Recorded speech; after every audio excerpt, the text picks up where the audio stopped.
Hey guys, welcome back to my channel. Today's video is going to be something I've actually been looking forward to doing. We're going to be talking about how we were as landlords, like what our experience was with the first time being landlords. So we went through the whole experience by ourselves. We didn't hire somebody to do it. And initially, my husband, when he bought the house, I was looking at it in terms of investment property, and he was just looking to buy a house to buy a house.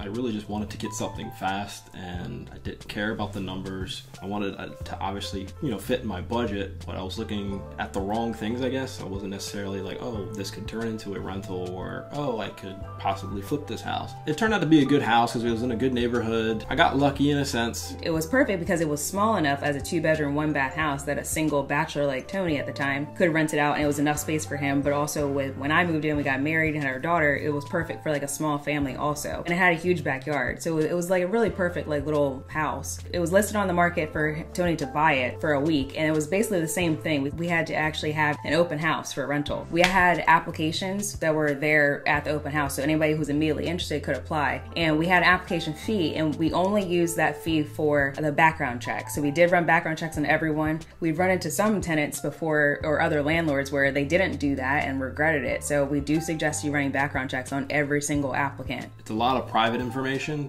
They're obviously trusting you with it, and you're running it for a specific reason to see if they're qualified to rent your property. And you can have stipulations because you got to be careful of discrimination. Yeah, because there are state laws, so it's going to be dependent on your actual state that you're in too, where it differs. So we had our first person who was like seemed like the most interested, seemed like the most qualified person came through. She was the first person at the actual open house too. Had a good job. Yeah, as well. That wasn't too far, that we were familiar with. We saw like basically every day. She applied, and we ran the background check. I think her background check was decent. Yeah, actually. It was okay. Yeah, her credit score was decent and stuff. But it was when I decided to call the references and the previous landlords. So that's also something that a lot of other landlords or first-time landlords don't do. When I called her landlord for the current place, she was actually being kicked out. Apparently she had never paid rent and was never planning to ever pay rent.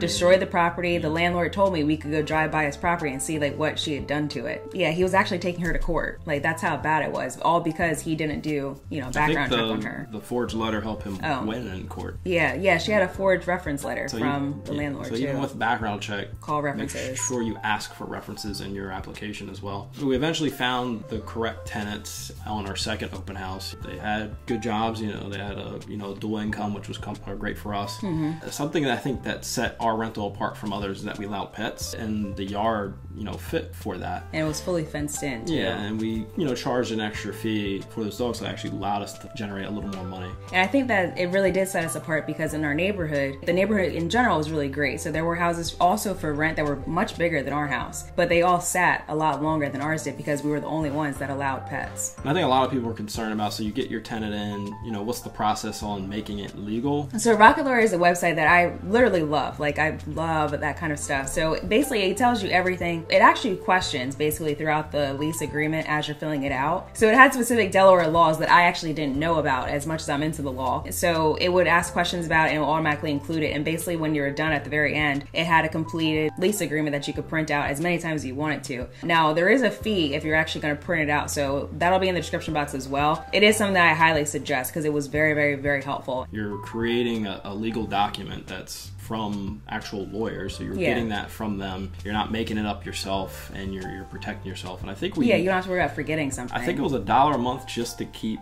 the document online for like a location that we wouldn't lose it. We also did print everything out as well when we got the original, and then when we had signatures, of course. But Landlord would actually send it to your tenant, so we would sign it first. It would send it to them, and it would be basically all e-signature. So I really like that too because it keeps a record. Something else that's kind of like state specific. There's a specific number that you can have for a security deposit. We had an extra one because of the pet deposit, and we weren't too sure exactly how to go about that in the beginning. Yeah, so we did 1 month's rent. We also collected a dog pet deposit as well. We were just like looking to open up a savings account at first. We opened up the wrong account, so make sure you ask the bank and let them know that's going to be for a rental property. But I would highly recommend getting a security deposit because you never know what's going to happen. What could happen, they could break something. That money is supposed to help with, the vacancy and obvious repairs. Collecting the rent, we use an application called Cozy. And there's also aspects aspects of Cozy where you can add in like security deposit, or like if the electric is due or something that's like lumped into you could the add mortgage. You could add extra bills in there, and it kind of makes the tenants feel more comfortable that you're not directly connected to their bank, and they essentially pay Cozy, then Cozy pays us. You could set up auto draft or auto payment, which a lot of people do nowadays, and you don't have to worry about like mailing the check to like your landlord like you do in some apartment buildings. I remember I had to do that, and it would take like 5 days or something. So you never have to worry about your rent being late or like receiving the rent late, because it's paid all through an electronic service. So our experience with them, like they were never late. We got our payments on time every single month for 2 years. I think we got lucky in that aspect. Like I said, it depends on the tenant you get and the area you're in too. With this house, it wasn't initially like I went into it looking at it like this can be an investment property, we can rent it out later down the road, but you really have to know like something about real estate, like about the neighborhood, about the area, what kind of tenants you would potentially be getting in that area. Do your research with like the area and the city you're in, because we just moved to a brand new state, brand new city, so we had to do a lot of research trying to figure out what areas of this particular city would be great for if we want to do flips or rentals and things like that. So that is like really key if you're just just starting this out fresh, like blank slate. But we end up selling the property just because simply of the fact that we end up moving. You can do property management, which we probably will do eventually, but we just didn't want to deal with managing something that far. I personally don't see too many videos out there like this, especially as a married couple, so we wanted to share our experience and what it really is realistically. So we'll link everything that we use in the description box. If you guys have questions, make sure to ask in the comment section. But otherwise, we will talk to you guys in the next video. So bye, thanks for watching.